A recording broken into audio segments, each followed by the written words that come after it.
वैसे तो आज हम करने वाले हैं आईटीसी वर्सेस इनपुट टैक्स। ठीक है, आइए देखते हैं। Input tax is the GST paid on purchase of goods and और services used for business.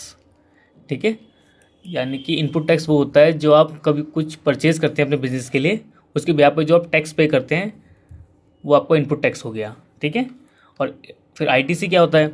ITC is the mechanism allowing business to reduce this paid input tax from their final output tax liability. अब ITC आपका जो आप अपने output tax से adjust करते हैं ना, ठीक है, जो आप एलिजिबल हैं जिस जो भी इनपुट टैक्स लेने के लिए, वो आपको आईटीसी होता है। आप एलिजिबल कब हो जाएंगे? जब आपके पास जीएसटी सर्टिफिकेट होगा। ठीक है, सबसे मेन काम। और आप जो एक्टिविटी है वो आपके बिजनेस से लिंक होनी चाहिए। ठीक है ना। फॉर एग्जांपल, आपने यहाँ पर गुड्स परचेज किया था और उस पर इनपुट टैक्स कितना पे किया है? 9000। ठीक है, इसी तरह आपने पर्सनल कार रिपेयर कराई, उस पर भी आपने टैक्स पे किया है जीएसटी। तो ये दोनों ही आपके लिए इनपुट टैक्स है। मैं यहाँ पे सम कर देता हूँ। आपके लिए 9000 भी आपके लिए इनपुट टैक्स है और ये 6660 भी आपका इनपुट टैक्स है।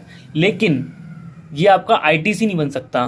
क्यों हम आईटीसी जब ही क्लेम कर सकते हैं जब वो एक्टिविटी हमारे बिजनेस से लिंक होगी।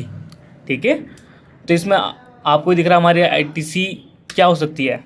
आईटीसी हमारी ओनली 9000 है। ठीक है, तो हमारा आउटपुट टैक्स क्या है? आउटपुट टैक्स हमारा ये हो जाएगा।